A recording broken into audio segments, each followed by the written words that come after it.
Hi friends, ఈ రోజు ladies అందరికి చాలా ఇష్టమైన ప్లేస్ అయితే ఒకటి చూపిస్తానన్నమాట. అంటే మన పూజ గదికి అవసరమయ్యే ప్రతి ఒక్క వస్తువు ఒకే ప్లేస్ లో దొరికితే ఎంత బాగుంటుందో కదా, అలాంటి ప్లేస్ ఇవాళ మీకు ఈ షాప్ లో మనకి దేవుడికి సంబంధించిన ప్రతి ఒక్క ఐటమ్, పూజ గదికి సంబంధించినవి, గార్డెన్ కి, కిచెన్ కి, అలాగే ఐడీలు, బుక్స్, ప్రతి ఒక్క ఐటమ్ అండి.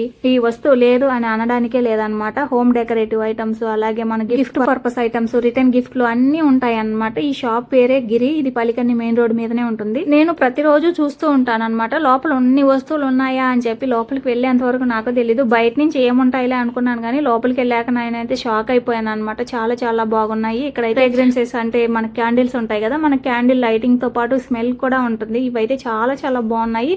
ప్రైజెస్ కూడా ఏమి ఎక్కువ లేవన్నమాట. బిలో మన బడ్జెట్ లోనే వచ్చేస్తున్నాయి. మేమైతే కొన్ని కొనుక్కుందామని చెప్పి చాలా కొనుక్కున్నాము. మేము ఏం కొనుక్కున్నాం అనేది లాస్ట్ లో చూపిస్తాను మీకు. ఇక్కడ కిచెన్ కి సంబంధించిన ఐటమ్స్ కూడా ఉన్నాయి. నేను అవి లేవనుకున్నాను, కానీ ఇక్కడ హాట్ బాక్సెస్ కానీ మనకి అంటే చాలా చాలా ఐటమ్స్ ఉన్నాయి. మీరే చూసేయండి.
ఇక్కడ బుక్స్ కాస్ట్ చూసి నేనైతే అదిరిపోయాను అనమాట. నేనేదో తక్కువ రేట్ ఉంటాయి నార్మల్ బుక్స్ అనుకున్నాను, కానీ అమ్మ బాబోయ్ ఎంత కాస్ట్ ఉన్నాయో. ఓకే గైస్, ఇప్పుడైతే మేమేం తీసుకున్నానో చూపిస్తాను. మేమైతే కొన్ని కొనుక్కోవాలని చెప్పి అంత బిల్లు చేసి వచ్చామో ఈ రోజు. మేము ఎక్కువగా పూజ ఐటమ్స్ తీసుకున్నాము. అన్ని బ్రాసో ఐటమ్స్ అనమాట. అంటే మనము ఇత్తడి అంటారు కదా, అవి అనమాట. మెయిన్లీ మేము ఈ తాబేలు కోసం పోయి మేము ఎన్ని కొనుక్కొచ్చుకున్నామో చూడండి. ఆ తాబేలు మా ఇంట్లో ఎక్కువ రోజులు కూడా లేదనమాట. అంటే తొందరగా దాని బౌల్ అనేది పగిలిపోయింది. మేము ఉండేది ఒక ప్లేస్ లో కాదు కాబట్టి 2-3 ఇల్లులు ఉన్నాయి కాబట్టి ఆ ఇంట్లో ఈ ఇంట్లో దీపాలు కావాలి కదా, దీపాలు, ప్లేట్లు, చెంబులు, అలాగే మా దేవుడి గది కోసం అని చెప్పేసి ఒక రంగోలీ మ్యాట్ తీసుకున్నాను. ఇది ఇప్పటికి కూడా నేనైతే అంటించలేదు అనమాట. ఇంకా పితాంబరి తెలిసిందే కదా, ఇవన్నీ క్లీన్ చేయాలంటే పితాంబరి ఉండాలి. నేనైతే ఒక క్యాండిల్ కొనకొచ్చుకున్నాను. స్మెల్ అయితే అదిరిపోయింది. ఇంకా చెంబులు మెయిన్ మనకు ఉండాలి. ఏ పెళ్లిళ్ళైనా పండగలైనా మనం అంటే మామూలుగా కలశాలు పెడతాం కదా, వాటి కోసం చెంబులు తీసుకున్నాం. ఇంకా తులసి మొక్క దగ్గర దీపం పెడితే ఆరిపోతూ ఉంది. ఇలా మనము క్యాప్ లాగా ఉండేది తీసుకుంటే ఆరిపోదు అని చెప్పేసి ఇంకా అలా తీసుకున్నాము. ఇంకా కొన్ని దీపాలు, తులసి మాలలో అక్కడ ఏదో చెప్పారండి, అవి ఒరిజినల్ పూసలు అంటే మేము అయితే 2 తీసుకున్నాము. అక్కడే ఆత్మలింగం కూడా ఉంటే కొంచెం అది కూడా తీసుకున్నాం అనమాట. దాని లింగం అంటారో ఇంకేమంటారో నాకైతే తెలియదు ఎగ్జాక్ట్ గా, మీరే కమెంట్స్ చేసి చెప్పండి ఏమంటారో. ఇంకా ఫైనల్ గా మేము తీసుకున్న ఐటమ్స్ అన్ని ఇవేనండి. ఐ హోప్ ఈ వీడియో మీ అందరికీ నచ్చిందనే అనుకుంటున్నాము. వీడియో నచ్చిందా లేదా కమెంట్ సెక్షన్ లో కామెంట్ చేయండి. నచ్చితే కూడా లైక్ చేసి సబ్స్క్రైబ్ చేసుకోండి ఛానల్ ని. Bye bye.